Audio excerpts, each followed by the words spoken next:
So as you can see, we're here at the Eiffel Tower from the Trocadero.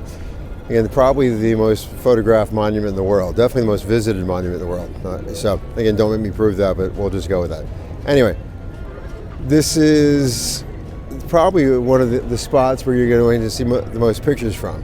Doesn't mean not to take a picture from here, but there's so many other options. So why not explore them? It's not even really a challenge because a lot of these other places are going to have fewer people there. So take the one, like I always like to say, was going to take the sure shot and then make it better. So we're going to go to a few different spots, and I'm going to show you how to photograph this from certain different angles, which might make for some more interesting photographs, at least some photographs of the same thing, just less seen. So let's go.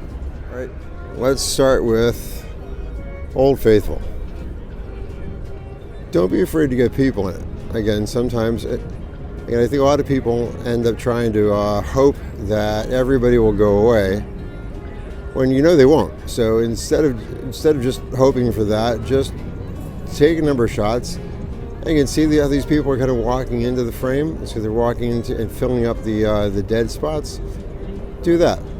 Again, in this particular video, I've got the two buildings on the side framing it as well. So again, play with your composition. Don't hope for something that you know is not going to happen. Instead, use what you have to the best of your ability.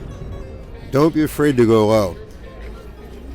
Put your camera down on the ground and then just aim it up.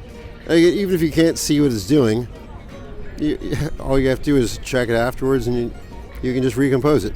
It's digital. You can just delete what you don't like. Okay, and here's the shot with no people in it. It's okay. Again, it would probably be even better if the Olympics weren't being set up and a bunch of stuff down in the bottom of it. But again, it's one way to do it. Not necessarily the most interesting, but shoot it and keep moving. All right, so here's another, again, shot off at an angle.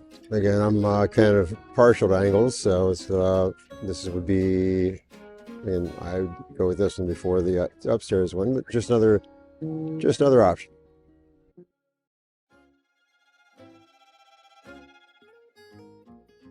And so let's see what happens, what kind of view we get from the top of here.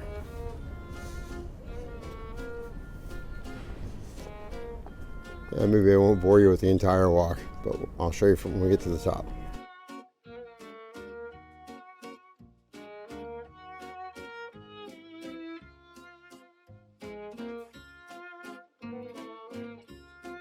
Here we are on the Pont Bianchim.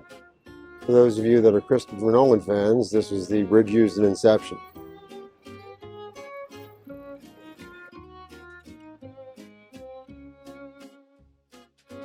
Please subscribe.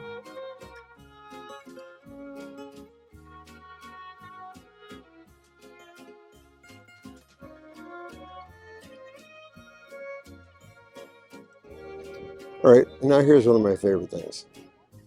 Again, we know this is one of the most photographed tourist attractions in the world. So how can you show it without having to show the whole thing when every piece of it's pretty much recognizable? Just photograph a piece of it. So let's do that. Okay, imagine you've got a barrier in your way. You can wish the barrier gone, or you can just realize the barrier can be part of your shot. So there you have it. There's a whole bunch of ways to photograph the Eiffel Tower without having to get caught in crowds, elbow your way, wait for your turn, and you get some shots that maybe a bunch of people don't have. So there you go. Hope that helped, and I'll see you next video.